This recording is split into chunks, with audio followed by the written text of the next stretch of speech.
రే గౌతమ్, ఎప్పుడొచ్చావు? ఇప్పుడే వచ్చాను రా. కూర్చో. ఏరా అఖిల్, ఈరోజు చాలా డల్గా ఉన్నట్టున్నావు.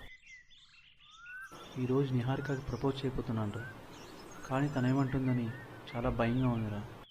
రే, మన ఫ్రెండ్స్లో చాలా మందికి లవ్ మ్యాటర్స్లో హెల్ప్ చేసిందే నువ్వు. మరి నువ్వెందుకు రా అమ్మాయికి ప్రపోజ్ చేయడానికి అంతగా ఆలోచిస్తున్నావు?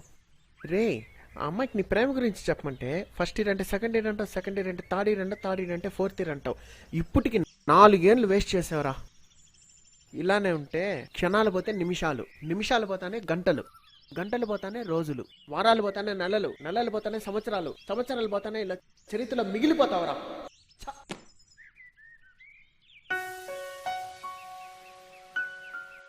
అవునరా, మిగిలిపోతాను. నీకేం తెలుసురా తన గురించి? తనే నా లోకం, తనే నా ఊపిరి. తనని చూసినప్పటి నుంచి నేనుగా లేనుమో. ప్రతి క్షణం, ప్రతి నిమిషం తన గురించి నా ఆలోచన. తనతో మాట్లాడకుండా ఒక్కరోజు కూడా ఉండలేనురా. అందుకేరా తన కోసం క్యాంపస్ ఇంటర్వ్యూలో సెలెక్ట్ అయ్యాను. ఎందుకో తెలుసా? తనతో ఉంటే కలలో జరిగిన అద్భుతం కూడా కళ్ళ ముందు జరుగుతుందా అనిపిస్తుంది.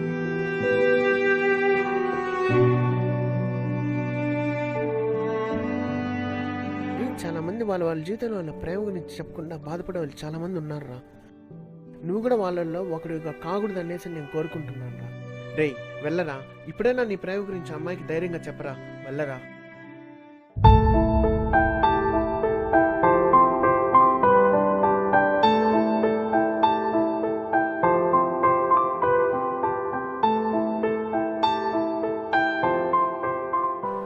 నా ప్రేయసికి నా ప్రేమని తెలియజేయడానికి వెళ్తున్నాను.